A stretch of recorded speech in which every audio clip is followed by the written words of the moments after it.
Правилно ли използвате предлозите с думичката merci? Всички знаят какво означава тя, но за да използвате правилния предлог, зависи от каква дума е последвана думичката merci. Има три варианта. Merci à, merci pour, merci de.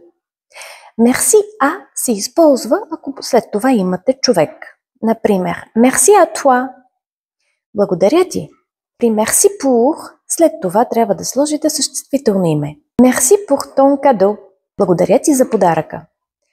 Тук обаче трябва да внимавате, защото може да използвате и merci de плюс съществително име, но тогава изречението ви е по-официално. Ето един пример. Merci de votre présence à ma conférence. Благодаря за присъствието ви на моята конференция. А по принцип, предлога de, когато го използвате с думичката merci, трябва да бъде последван от глагол. Merci de m'aider. Благодаря, че ми помагаш. Merci de m'appeler. Благодаря, че се обаждаш. Merci de m'avoir invité à ce dîner. Благодаря, че ме покани на тази вечеря. В последния случай използвам така нареченият във френската граматика инфинитив пасе, минал инфинитив.